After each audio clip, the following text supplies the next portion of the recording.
Maria Antònia Gené, voluntària de l'equip de Mans Unides del Vendrell, ha viscut una experiència única, dura, intensa i colpidora. Mans Unides treballa des del 1987 amb 194 projectes educatius, socials, sanitaris i agropecuaris en països poc desenvolupats. Per conèixer de primera mà aquests projectes amb els quals col·laboren tant en feina com humanament, organitzen cada any un viatge al lloc dels fets on fan aquests projectes per veure la realitat. D'aquest viatge m'importo la gratitud de la gent.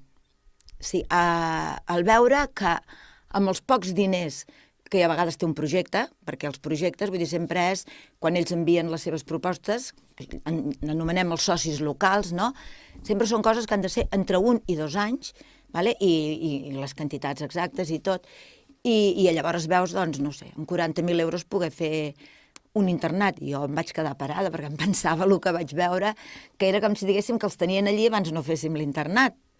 No, era allò, però per ells era una sala amb els 80 llits, les cames turques, i a l'altra banda una sala amb tot d'escriptoris per fer els deures, però clar, uns nens que no podrien anar a l'escola perquè són d'aldees, un català, no sé, llogarrets, que per anar i venir cada dia és impossible, a més, per allà tigres, vull dir, llavors pogués quedar de dilluns a dissabte o de dilluns a divendres amb els salesians o amb els que sigui, o els de la diòcesi, els de l'escola.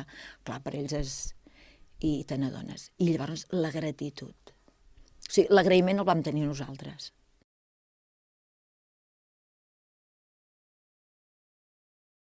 El viatge a l'Índia no ha estat per turisme, sinó per estar en contacte amb la societat i les enormes dificultats amb què ha de conviure la gent d'allà.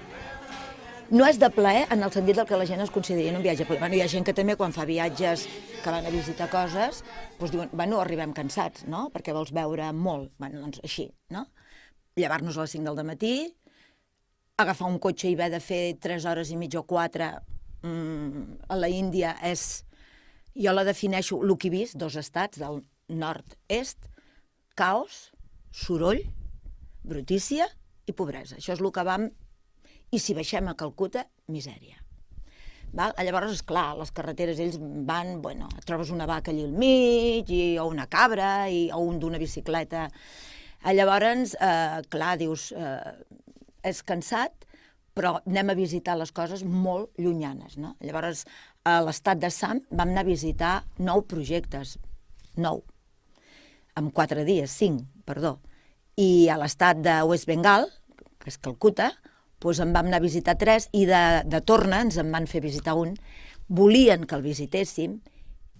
El treball que realitza Mans Unides és possible gràcies als més de 80.000 socis de l'ONG i als donatius que realitzen persones solidàries. Mans Unides vol sensibilitzar, però després vol arribar allí, clar. Però aquests projectes que nosaltres fem, una mica ens n'hem adonat, jo ja fa l'any passat vaig estar a Madrid al curs de formació, ara hi he tornat, i vaig veure que s'han adonat que això que fem és com posar el parxe, no és com amb Càritas donar el menjar, però s'ha de canviar la política econòmica, i això arriba molt amunt. I Mans Unides està amb aquesta sensibilització arribant als governs.